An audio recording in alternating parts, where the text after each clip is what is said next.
स्वागत है आपका हमारे YouTube चैनल एक्सेलेंट शिक्षा पर। आज हम आपको लेकर के चलते हैं क्लास 10th की ओर।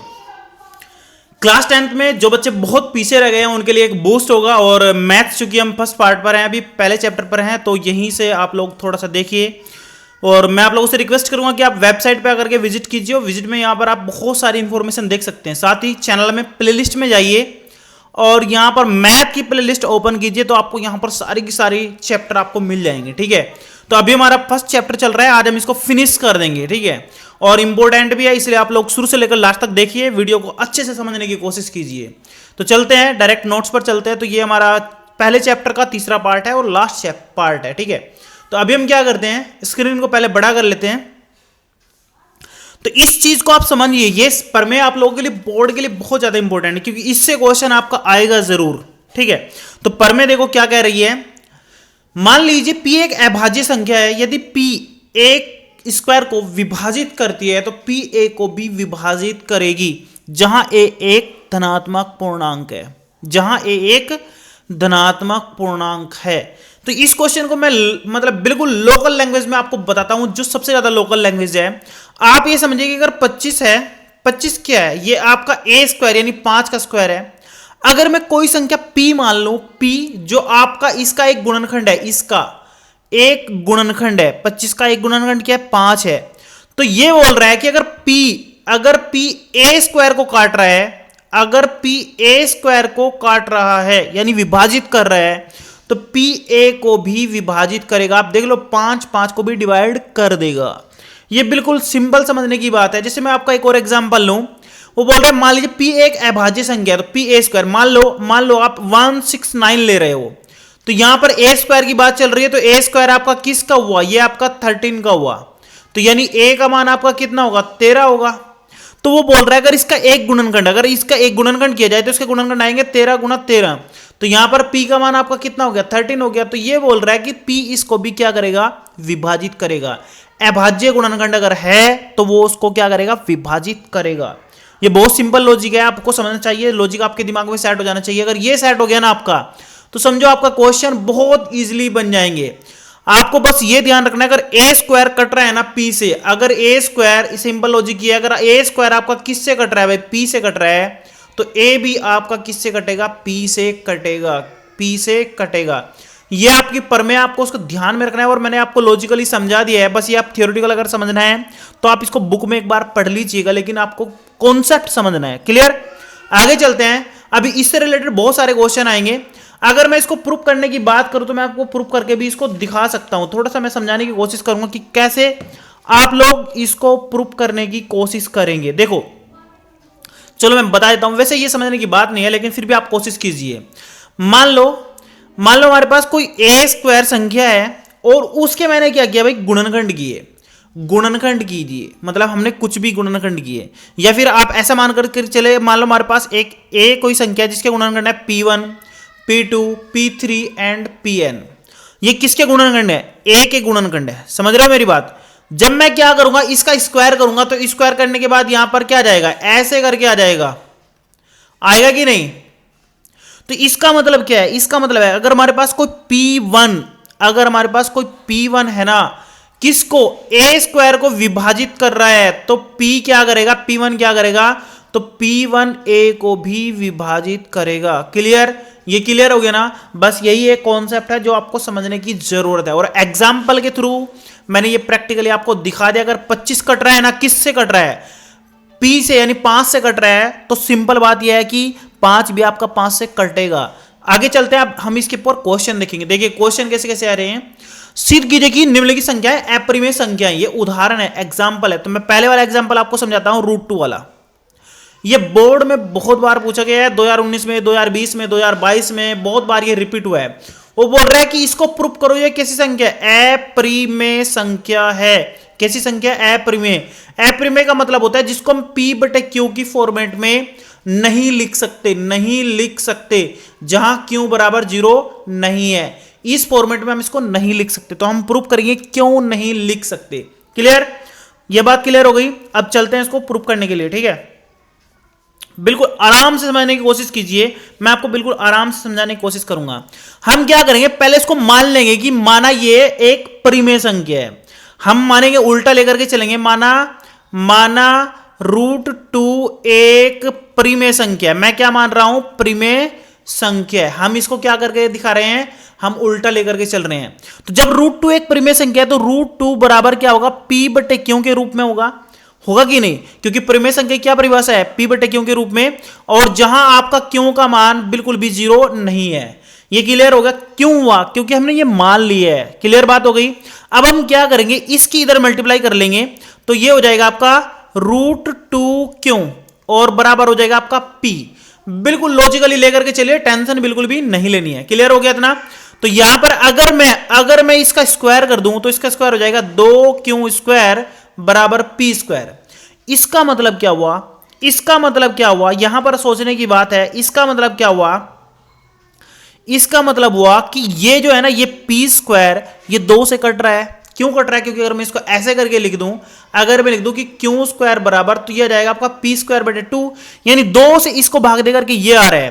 तो यहां से एक क्या मिल रहा है कि p² 2 से क्या आ रहा है, 2 से भाज्य है। क्या है भाई, भाज्य है। क्लियर हो रहा है ना, 2 से क्या है, भाज्य है। ये यहां पर कॉन्सेप्ट निकल रहा है। तो जब p² 2 से कट रहा है तो इसका मतलब परमेय 2 से, इसका मतलब परमेय 2 से क्या हो रहा है कि p भी 2 से कटेगा, 2 से क्या होगा भाई, कटेगा, भाज्य होगा।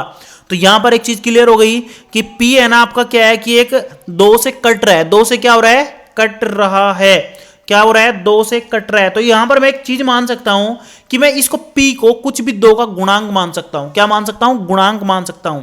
तो मैं क्या कर लेता हूं, हम क्या कर सकते हैं, माना p बराबर आपका 2r है, कुछ भी मान सकता हूं, 2q मान सकता हूं, q तो नहीं मान सकता क्योंकि q ऑलरेडी यहां पर इन्वॉल्व है। तो मैं क्या कर लेता हूं, मान लेता हूं कि p बराबर 2r है। क्यों माना मैंने ये इसलिए माना क्योंकि p² 2 से कट रहा है तो p भी 2 से कटेगा, परमेय 2 लग गई, और जब ये कट रहा है तो इसका मतलब p बराबर 2r हो सकता है। तो जब ये इतनी संभावनाएं हमारी पास हो गई, अब तो क्वेश्चन में हम क्या कर सकते हैं भाई, इस समीकरण में हम इसको वापस रख सकते हैं।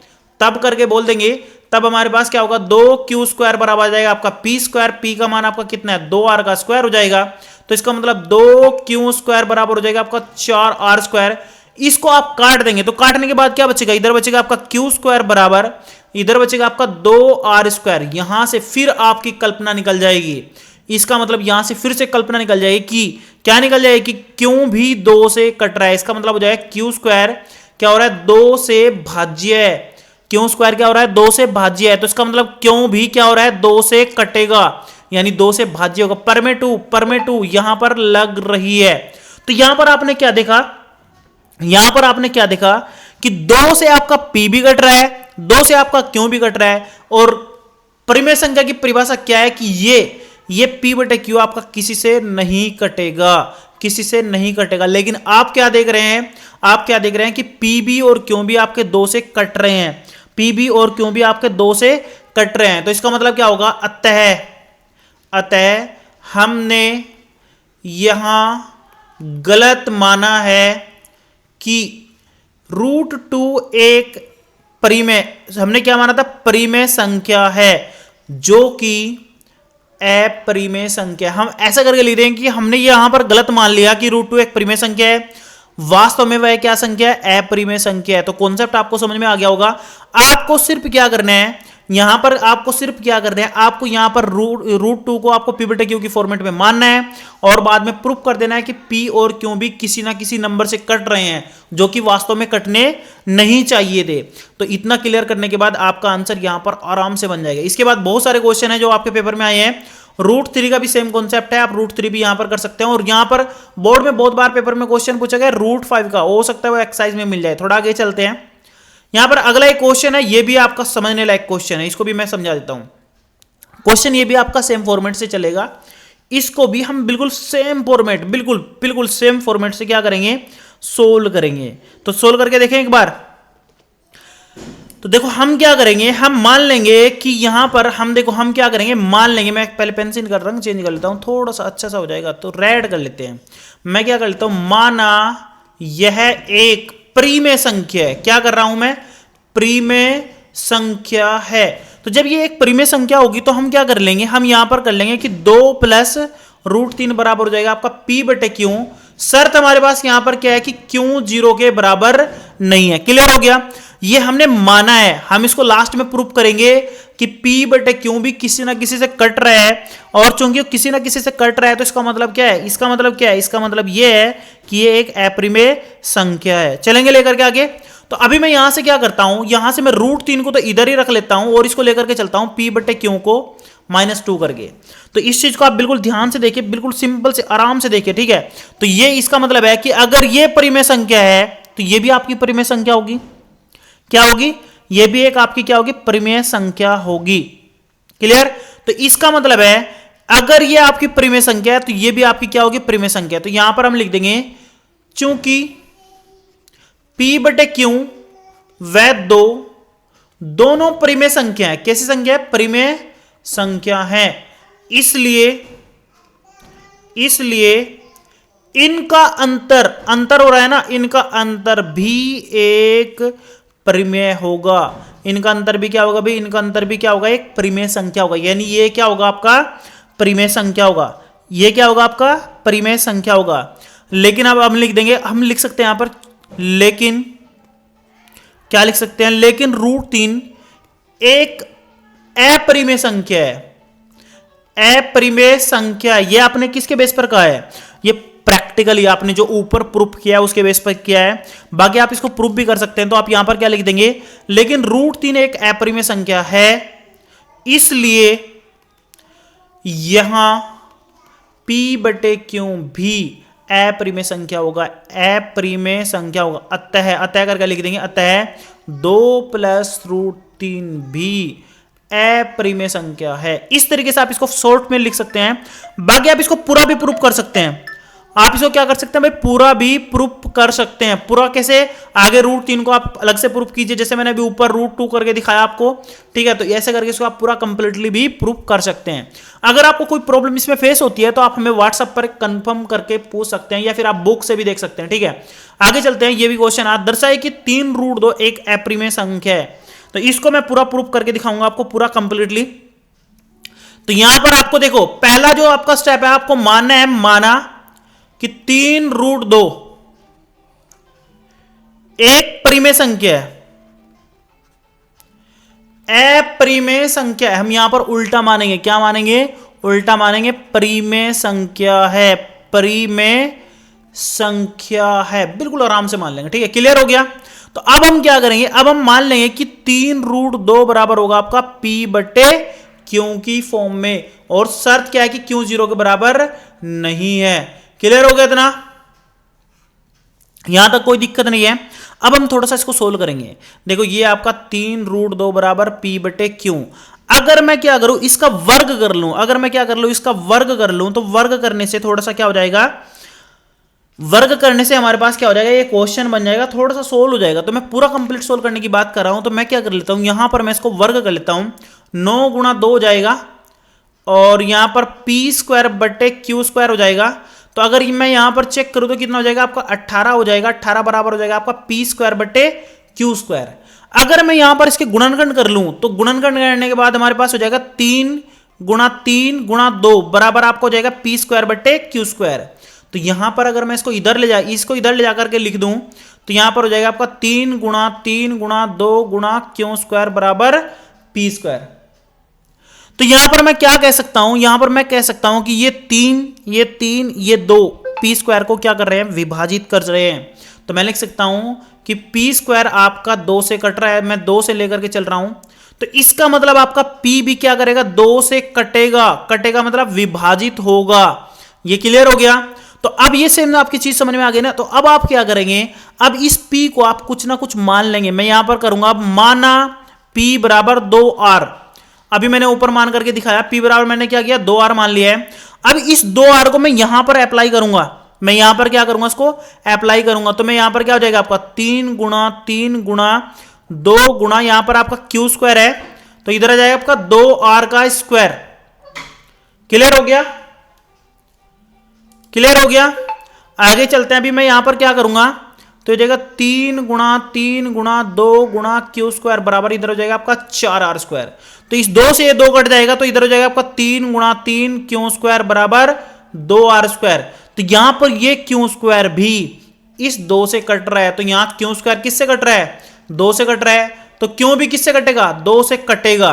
तो इसका मतलब क्लियर हो गया कि P और क्यों दोनों 2 से भाज्य हैं, जो कि हमारी अवधारणा का विरोध करता है। हम क्या कर रहे थे? हम मान रहे थे परिमेय, तो अतः कर देंगे, अतः यह है यहां 3√2 एक अपरिमेय संख्या है। क्या है भाई? अपरिमेय संख्या है। तो ये हमें इसको प्रूव करना पड़ेगा। क्लियर?